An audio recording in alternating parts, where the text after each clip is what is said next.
Alistair, Kit, Mike, thank you very much for joining us on FulhamFC.com. For clarity, I'd just like to get your role, Mike, and how it fits into the organisation, because obviously you're new to the team and we haven't previously heard from you. So over to you. To start. Okay, I was approached by Mr. Khan and Mark Lampin several months ago.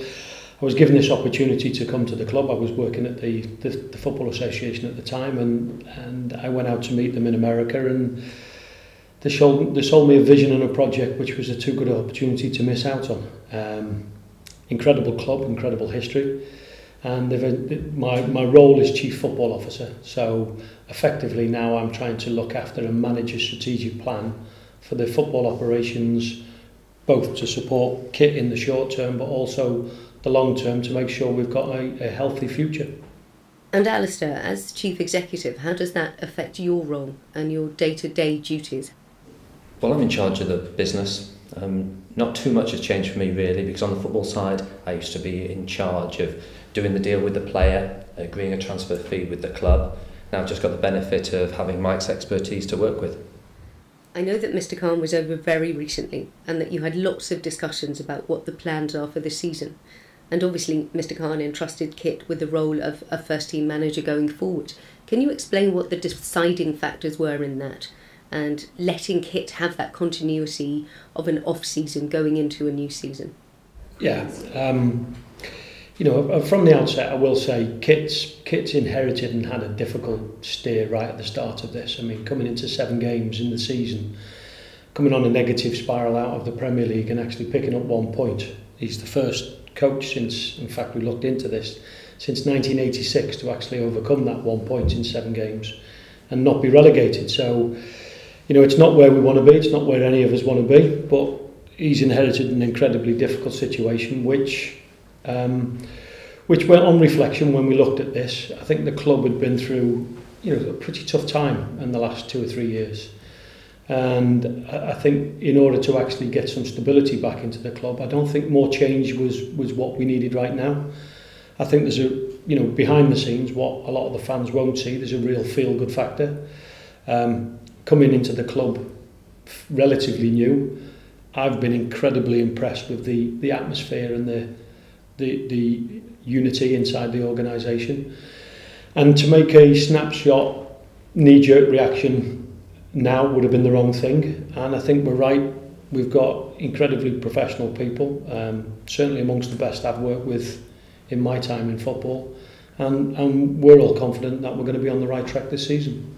And Kit, for you, did the challenge in the Championship come as a surprise of just how tough it was going to be, with heavy defeats against the likes of Watford and Bournemouth not being particularly palatable for supporters?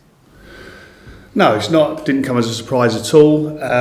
It was a tough season, and when I took over, I knew it was going to be tough. I was under no illusions, and things weren't great. But that gave me the opportunity, and one that I was delighted to get. Right from word go, I knew I'd have my work cut out, and it didn't disappoint in any way, shape, or form. But also, I knew it was part of a rebuilding process, and I knew we would get better, and we are getting better, and we've touched on it, but the work behind the scenes and the people working together is really strong, and that gives us a great chance, in my opinion, of progressing the football club as a whole, short term now for the immediate future, which is very important, but also longer term. And that's always been, with me, that's always been definitely in my mind is the long-term sustainability of this football club and the progression over a period of years. Hopefully I'm around for a long time to see it, but the football club is the most important thing.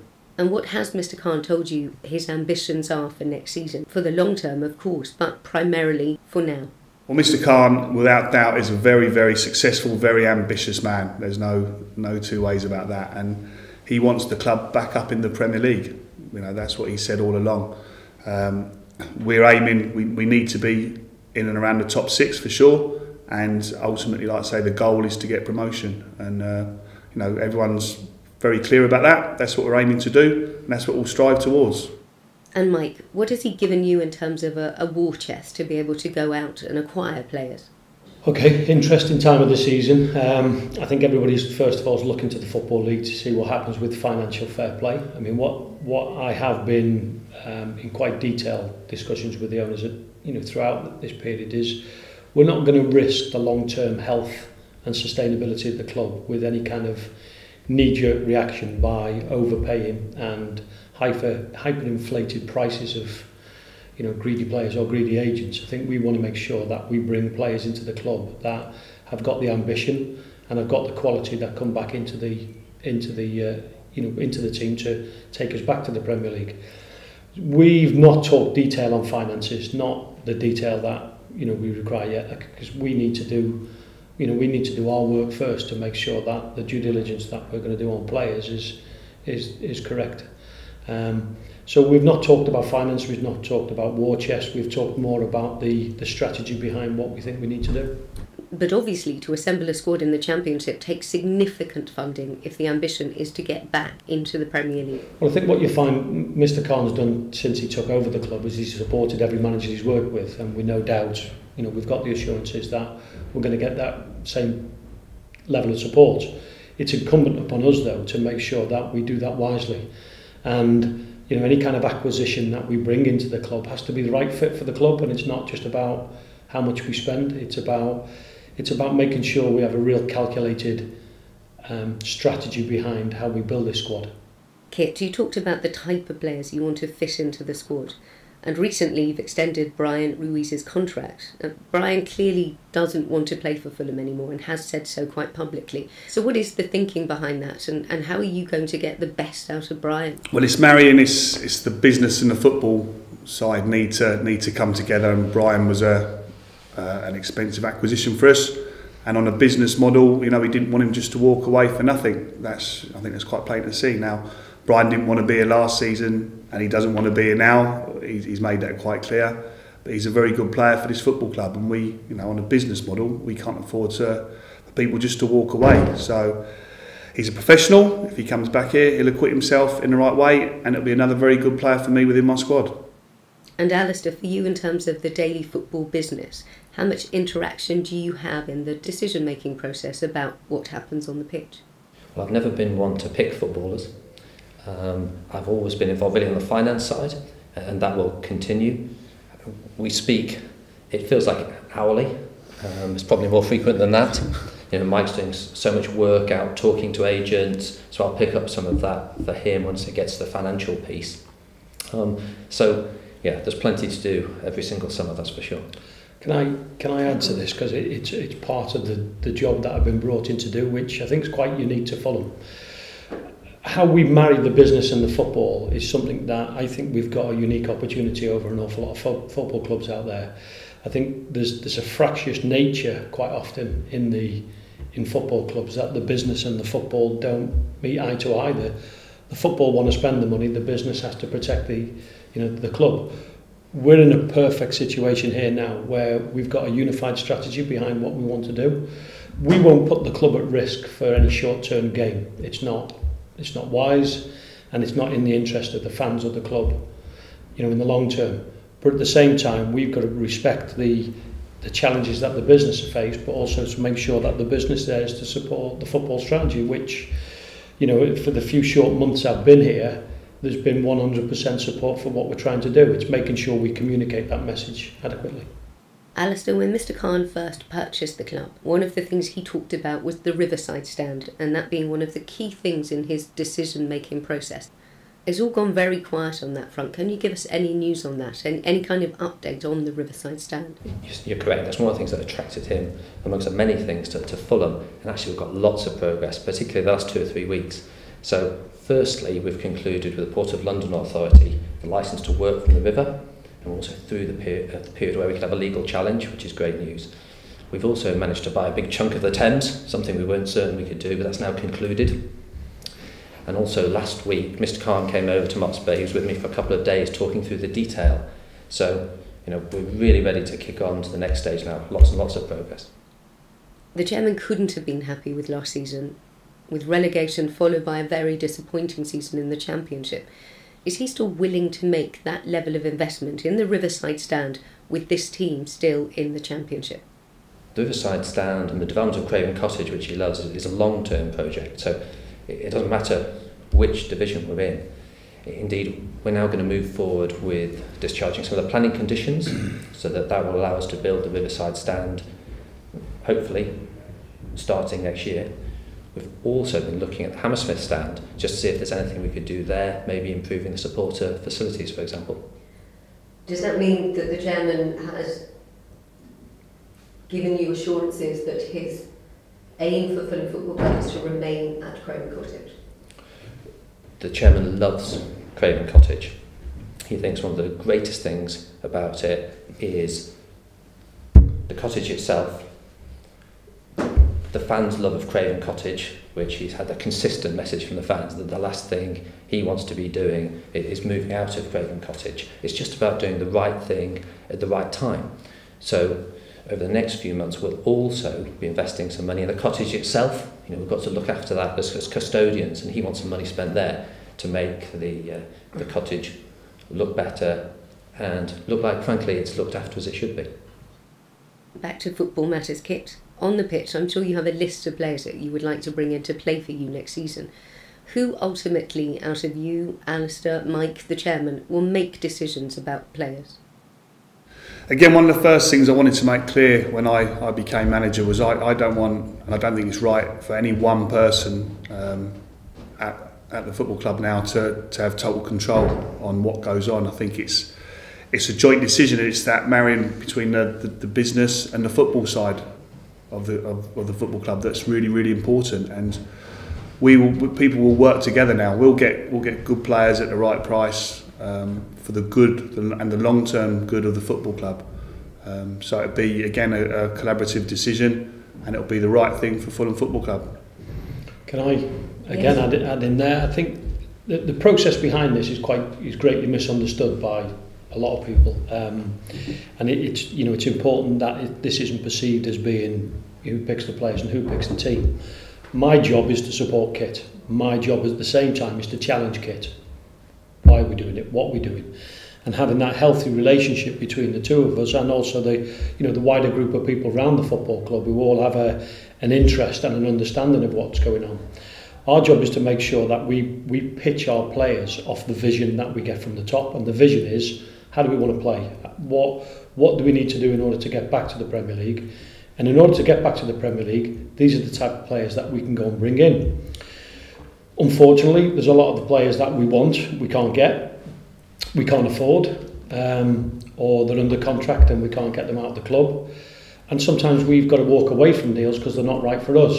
It maybe puts the club at risk, so that's the balance. My job is always to bring players to the table, to sit down with Kit and say, this is how it fits into the vision. And at the same time, Kit's got his vision and how we want to play. Our job behind the scenes is to make sure we've got the right options. You talked about the vision coming from above. Who determines that vision? Where does it come from? Is it collective? Is it one that's been given to you? How does that actually work?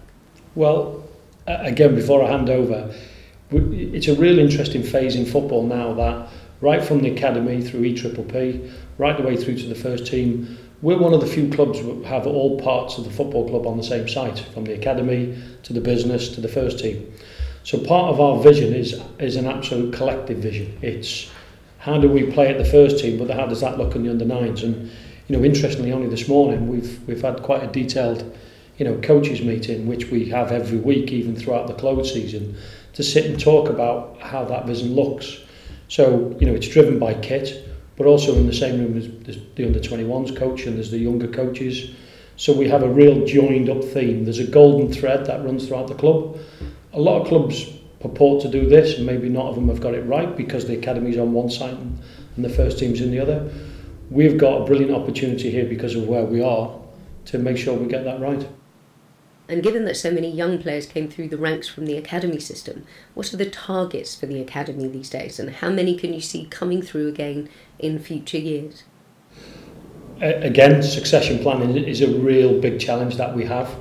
We've got some, we've had some incredibly successful players, and we've still got some successful players. It's incumbent upon us, though, to make sure that we have an individual plan for them players and put them in at the right time. So I think one of the challenges that we've arguably had recently is putting some players into the team too much too soon. You know, the loan options, the strategy behind what we do with the players is really important. But the academy is a fundamental part of this football club, and you can see some of the players that we've brought through into the first team are an important part of it. But at the same time, it's building a team around these future stars, so they get in the team at the right time. Kit, a number of fans were very vociferous about you, certainly towards the end of the season. You're still in the box seat.